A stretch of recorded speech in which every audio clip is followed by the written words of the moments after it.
లక్షల్లో నుంచి వేలల్లోకి వచ్చేటువంటి పరిస్థితి ఉంటుంది. ఎన్నికలు వచ్చినాయి, అనేక రకాలైనటువంటి వాగ్దానాలతో చంద్రబాబు నాయుడు ముందుకొస్తున్నాడు. డ్వాక్రా మహిళలకి 4 విడతలుగా రుణాన్ని వెనక్కిస్తానని చెప్పారు. మీరు కట్టాల్సినటువంటి అమౌంట్ని జగన్మోహన్ రెడ్డి గారు ఇచ్చారు, ఇవ్వలేదన్నా. చంద్రబాబు నాయుడు గారు 2014లో డ్వాక్రా మహిళలకు ఉన్నటువంటి 21,000 కోట్ల రూపాయలు అప్పుల్ని రద్దు చేస్తానని 2వ సంతకం పెట్టని చెప్పాడు. రద్దు చేశాడు. చంద్రబాబు నాయుడు గారు చెప్పినటువంటి మాటలకి, ఆయన చేసేటువంటి పనులకి పొంతన లేదు. ఆయన ఈరోజు జనసేన కానీ తెలుగుదేశం పార్టీతో బీజేపీని కానీ కలుపుకొని జగన్మోహన్ రెడ్డి గారిని ఎట్టి పరిస్థితులు అధికారంలోంచి దించాలి.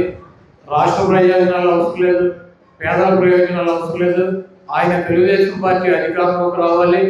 ఆయన కుటుంబ సభ్యులు, ఆయన మంది మామూల్యం అంతా కూడా వాళ్ళు ఆర్థికంగా బాగుపడాలి, రాజకీయంగా బాగుపడాలన్నటువంటి ఒకే ఒక దృక్పథంతో పనిచేస్తున్నటువంటి వ్యక్తి మరి చంద్రబాబు నాయుడు గారు. ఆయనే చెబుతాడు, బీజేపీ మద్దతు పార్టీ, బీజేపీ నరేంద్ర మోడీ గారు గోత్రాలలో జరిగినప్పుడు 1200 మందిని ఓటుకోవడానికి వచ్చాడు కాబట్టి ఆంధ్రప్రదేశ్లో అడుగు పెట్టలేమని కూడా ఆయనే చెబుతాడు. అదేవిధంగా ఇక్కడ మణిపూర్లో క్రైస్తవుల మీద దాడులు జరిగినాయి కాబట్టి బీజేపీ మద్దతు పార్టీ, ఆ పార్టీతో కలిసి ఉండేటువంటి అవకాశం కానీ కలిసి ఉండేటువంటి పరిస్థితి కానీ తెలుగుదేశం పార్టీకి ఉండదని ఆయనే చెప్తాడు. దాన్ని మద్దతు పార్టీ అని చెప్తాడు. క్రైస్తవులకి అన్యాయం చేసినటువంటి పార్టీ అని చెప్తాడు. ముస్లిమ్స్కి అన్యాయం చేసినటువంటి పార్టీ అని చెప్తాడు. మళ్ళీ ఎన్నికలు వచ్చేటప్పటికి సిగ్గు ఎక్కువ లేకుండా తెలుగువాడి ఆత్మగౌరవం కోసం ఇంటిలో తెలుగుదేశం పార్టీ పెడితే సిగ్గు శర్మం లేకుండా అమిత్ షా మోడీ అపాయింట్మెంట్ కోసం ఢిల్లీ వెళ్ళి 3 రోజులు పడిగాపులు పడి కనీసం అమిత్ షా మోడీ గారు కలవకపోయినా ఆయన పిఎల్తో మాట్లాడుకుని అలయన్స్ కుదుర్చుకుని వచ్చినటువంటి గనుడు చంద్రబాబు నాయుడు. 2014లో నల్లషా చేసుకున్నాడు. ఈ రాష్ట్రానికి బీజేపీ అన్యాయం చేసిందని చెప్పాడు. నరేంద్ర మోడీ గారికి భార్య లేదు, పిల్లలు లేరు. అటువంటి వ్యక్తి ఈ దేశాన్ని ఏం ముద్రిస్తాడని చెప్పాడు. కాబట్టి మోడీని ఓడించమని చెప్పి కాంగ్రెస్ పార్టీతో కలిసి పోటీ చేశాడు. మళ్ళీ ఇప్పుడు వచ్చి నరేంద్ర మోడీ గారు గొప్పవాడు, రాష్ట్ర ప్రయోజనాల కోసం ఆ పార్టీతో కలిసి అని చెప్తున్నాడు. చంద్రబాబు నాయుడు చేసినటువంటి అవినీతి కేసులు 50 కేసులు ఉన్నాయి. మొన్న ఒక కేసులో జైలుకి వెళ్ళి వచ్చాడు 52 రోజులు. చంద్రబాబు నాయుడికి అధికారంలోకి రావడానికి తెలుసు. రేపు జగన్మోహన్ రెడ్డి గారు ముఖ్యమంత్రి అయితే ఆయనకి ఇబ్బంది పడకుండా కేసులు పెట్టించుకుని జైలుకి వెళ్లకుండా నరేంద్ర మోడీ గారిని అడ్డం పెట్టుకుని ఈరోజు తిరగాలన్నటువంటి ఉద్దేశంలో రాష్ట్ర ప్రయోజనాన్ని వదిలేసి మతతత్వ పార్టీ అని చెప్పినటువంటి ఆయనే అదే బీజేపీతో కలిసి ఎన్నికలు పెడుతున్నాడంటే అధికారం కోసం ఎన్ని అబద్ధాలైనా చెప్తాడు, అధికారం కోసం ఎన్ని అడ్డదారులైనా దొరుకుతాడు, అధికారం కోసం ఎంతమంది కూట్లైనా నాకేటువంటి పరిస్థితి చంద్రబాబు ఉంటుంది. జగన్మోహన్ రెడ్డి గారు చెప్పినటువంటి ప్రతి మాటని అమలు చేశాను. డ్వాక్రా మహిళలకు కానీ లేకపోతే ఆసరా కింద కానీ చేయూతి కింద కానీ పెన్షన్లు కానీ పేదలకు 31 లక్షల మందికి ఇళ్ల పట్టాలి ఇల్లు నిర్మించేటువంటి కార్యక్రమం కానీ లేకపోతే మీ పిల్లలకు ఇంగ్లీష్ మీడియం పెట్టి స్కూల్స్ను బాగు చేయించి మంచి ఆహారం పెట్టి పుస్తకాలు బట్టలు అన్నీ కూడా ఇచ్చి మరి పిల్లల్ని చదివించేటువంటి ఇంగ్లీష్ మీడియం చదువులు చెప్పేటువంటి కార్యక్రమం కానీ ఫీజు రియంబర్స్మెంట్ కానీ ఆరోగ్యశ్రీ కానీ ఇటువంటి అనేక కార్యక్రమాలతో జగన్మోహన్ రెడ్డి గారు మీ ముందుకు వచ్చారు. మీకు మంచి చేశానని చెప్పి భావిస్తే మాకు ఓటేయండి. మీరు కనుక నాకు ఓటేసి నన్ను ముఖ్యమంత్రిని చేస్తే మీ కుటుంబాలకు అంతగా ఉంటాను. దీనికన్నా రెట్టింపు మీ కుటుంబాలకు ఉపయోగపడేటువంటి కార్యక్రమాలు నేను తీసుకొస్తాను. పైన దేవుడు ఉన్నాడు, ఇక్కడ మీరు ఉన్నారు, మీరు ఏం తీర్పిచ్చినా కూడా నేను శిరసా వహిస్తానని చెప్పి దమ్ముగా ధైర్యంగా చేసినటువంటి కార్యక్రమాలు నమ్మి మీ ముందుకు వచ్చి నిలబడినటువంటి వ్యక్తి జగన్మోహన్ రెడ్డి గారు. చంద్రబాబు నాయుడు 14 సంవత్సరాలు అధికారంలో ఉన్నాను, మీకు ఈ మంచి చేశాను, మీకోసం ఈ కార్యక్రమాలు చేశాను కాబట్టి నన్ను గెలిపించమని చెప్పి అడిగేటువంటి దమ్ము ధైర్యం లేక ఒక పక్క పవన్ కళ్యాణ్ని, ఒక పక్కన నరేంద్ర మోడీ గారిని, ఒక పక్కన ఉత్తపుత్రుడిని, వెనకాల కాంగ్రెస్ చెల్లెమ్మని, ముందు బీజేపీ వదినమ్మని వీళ్ళందరినీ పెట్టుకుని ఏదో రకంగా జగన్మోహన్ రెడ్డి గారిని గంతి దించడమే ఒకే ఒక కార్యక్రమం. పవన్ కళ్యాణ్ గారిని అడిగితే నీ కోరిక ఏంద్ర బాబు అని దేవుడు ప్రత్యక్షమయ్యి జగన్మోహన్ రెడ్డి గారు తీసుకోవాలని చెప్తాడు. అసలు వేరే కోరిక లేదు ఆయనకి. చంద్రబాబు నాయుడు గారిని అడిగితే నన్ను ముఖ్యమంత్రిని చేయమని అడుగుతాడు, వేరే కోరికే లేదు. ఈరోజు పవన్ కళ్యాణ్ కావచ్చు, చంద్రబాబు కావచ్చు, బీజేపీ కావచ్చు, ఇలా ముగ్గురు కలిసి పోటీ చేసినా కూడా వైఎస్ఆర్ కాంగ్రెస్ పార్టీని ఎట్టి పరిస్థితుల్లో ఓడించగలిగినటువంటి దమ్ము, ధైర్యం, సత్తా లేవు ఆ పార్టీలు. ఎందుకంటే జగన్మోహన్ రెడ్డి గారు నమ్ముకుందా పైన ఉన్నటువంటి దేవుణ్ణి. ఆ దేవుడు 1000 మంది మోడీలు, 1,00,000 మంది పవన్ కళ్యాణ్, 1,00,00,000 మంది చంద్రబాబులు కలిస్తే ఎంత బలం ఉంటుందో దానికి 1,00,000 రెట్లు బలం ఉన్నటువంటి వ్యక్తి ఆ పైన ఉన్నటువంటి బలవంతుడు.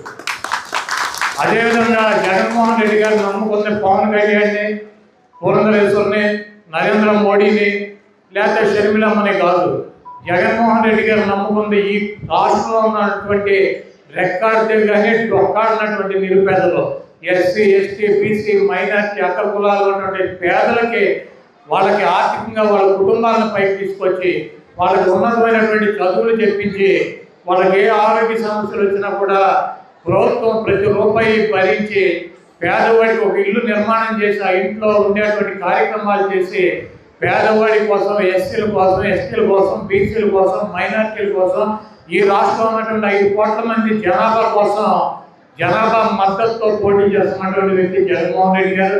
ఇన్ని కోట్ల మంది ప్రజాదరణ, ఆ పైన ఉన్నటువంటి భగవంతుడు ఆశీస్సులు, రాజశేఖర రెడ్డి గారి ఆశీస్సులు, డాక్టర్ బిఆర్ అంబేద్కర్ గారి ఆశీస్సులు, ఆఖరికి ఎన్టీ రామారావు ఆశీస్సులు, బాబు జగజ్జీవనరావు ఆశీస్సులు, పూలే గారి ఆశీస్సులు, వీళ్ళు చూపించినటువంటి దారిలో నడుస్తున్నటువంటి జగన్మోహన్ రెడ్డి గారిని ఓడించడం ఈ మోడీ గారికి కానీ, ఈ చంద్రబాబు కానీ, పవన్ కళ్యాణ్ కానీ సాధ్యం కాదు. తూర్పును ఉదయించాల్సినటువంటి సూర్యుడు పడమలు ఉదయిస్తాడేమో నాకు తెలియదు. 30 లక్షల రూపాయలు ఉన్నటువంటి పొలాన్ని 10 కోట్ల రూపాయలకి తీసుకువెళ్ళి మన రాష్ట్రంలో మీకు 2,57,000 కోట్ల రూపాయలు జగన్మోహన్ రెడ్డి గారు ఇచ్చాడు. ఈ 2,57,000 కోట్ల రూపాయలు చంద్రబాబు కనుక మొన్న గెలుచుంటే మీకు 57,000 కోట్లు ఇచ్చేవాడు. ఈ 2 లక్షల కోట్ల రూపాయలు తీసుకెళ్లి రాజధాని దగ్గర పెట్టి అక్కడ ఉన్నటువంటి ఆయన సామాజిక వర్గం, ఆయన బినామీలు కోటాను కోట్ల రూపాయలతో ఎకరం 10 కోట్లు, 15 కోట్ల రూపాయలు రేట్లు పలికేటట్టు ప్రభుత్వ సొమ్ముతో అవన్నీ కూడా డెవలప్ చేసి ఈరోజు వాళ్ళ నయా జమీందారులను చేసేటువంటి పరిస్థితి ఉండేది. కానీ మనకి గ్రామ సచివాలయాలు ఈ గ్రామంలో నందివాడలో పెట్టాం, ఈ మండలంలో 12 సచివాలయాలు పెట్టాం, సచివాలయంలో స్టాఫ్ను పెట్టాం, వాలంటీర్లు పెట్టాం. ప్రభుత్వం నుంచి అందాల్సినటువంటి ప్రతి పథకాన్ని కూడా మీకు దగ్గరికి వాలంటీర్లు పంపించి మీ గ్రామంలో సచివాలయాలు ఏర్పాటు చేసి, ఆర్బీకే సెంటర్లు ఏర్పాటు చేసి, మీరు మీ ఊళ్ళో నుంచి బయటికి రాకుండా మీ ఊళ్ళోనే ప్రభుత్వం నుంచి ఏ కార్యక్రమం మీకు అందాలన్నా కూడా మీ ఊళ్ళో అందించేటువంటి కార్యక్రమం ఇది. గాంధీ గారు కోరుకున్నటువంటి గ్రామ స్వరాజ్యం, దీన్ని తీసుకొచ్చినటువంటి వ్యక్తి జగన్మోహన్ రెడ్డి గారు. 16,000 సచివాలయాలు కట్టాడు. చంద్రబాబు చెబుతాడు సచివాలయం ఎక్కడ ఉందంటాడు. సచివాలయం 16,000 సచివాలయాలు గ్రామాల్లో, వార్డుల్లో ఉన్నాయి, ఆర్బీకే సెంటర్లు ఉన్నాయి. ఈరోజు సచివాలయానికి వెళ్ళాల్సింది, లేకపోతే అసెంబ్లీకి వెళ్ళాల్సింది మేము 175 మంది ఎమ్మెల్యేలు, సచివాలయానికి వెళ్ళాల్సింది ఒక 4,000 మంది ఎంప్లాయీస్. ఏదన్నా కాంట్రాక్టులు పనిచేసుకునే వాళ్ళు లేదా వ్యాపారాలు చేసుకునే వాళ్ళు సచివాలయానికి వచ్చేటువంటి పరిస్థితి ఉంటుంది. కానీ గ్రామాల్లో ఉన్నటువంటి మీరు ఎవరన్నా సచివాలయానికి కానీ అసెంబ్లీకి కానీ వెళ్ళేటువంటి అవసరం మీకు ఎవరికైనా ఉంటుందా? మీ డబ్బు, మీకు రావాల్సిన డబ్బు 2 లక్షల కోట్ల రూపాయలు అక్కడ ఖర్చు పెడతాడు చంద్రబాబు నాయుడు గారు వస్తే, మీ పొట్ట కొడతాడు. కాబట్టి ఇవన్నీ గమనించి మీ అమూల్యమైనటువంటి ఓటుని ఫ్యాన్ గుర్తు మీద వేసి జగన్మోహన్ రెడ్డి గారిని గెలిపించమని చెప్పి మళ్ళీ ముఖ్యమంత్రిగా చేయడానికి మీ అందరూ కూడా చేయూత ఇవ్వాలని చెప్పి, చేయూత పథకం ద్వారా చేయూత ఇవ్వాలని చెప్పి మీ అందరినీ కోరుకుంటూ సెలవు తీసుకున్నా. ఇక్కడ 10 ఫ్యాన్లు ఉన్నాయి. ఈ ఫ్యాన్లు లేకపోతే మనం ఇక్కడ కూర్చోగలమా? ఇక్కడ ఒక 20 సైకిళ్ళు పెడదాం, మీరు అందరూ కూర్చోగలరా సైకిల్? కాబట్టి అది ఎప్పుడో ఇంద్రవారాలు పెట్టినటువంటి సైకిల్ గుర్తు. ఈరోజు మన ఊళ్ళలో సైకిల్ చూద్దామన్నా కూడా 10 సైకిళ్ళు మిగిలేటువంటి పరిస్థితి లేదు. అప్డేట్ అయిపోయినాయి, బైకులు వచ్చినాయి, ఆటోలు వచ్చినాయి, సైకిల్తో ఈరోజు పనే లేదు. కాబట్టి ఆ సైకిల్ని చిత్తుగా ఓడించాలని చెప్పి ఆ తుప్పట్టినటువంటి సైకిల్ని మనకు ఉన్నటువంటి ఈ నందివాడ మండలంలో గొడవేలు ఉన్న గొడవేలతో ఈ మండలంలో పారేయాలని చెప్పి మీ అందరినీ కోరుకుంటూ మీరు తప్పకుండా జగన్మోహన్ రెడ్డి గారిని ఓటు వేసి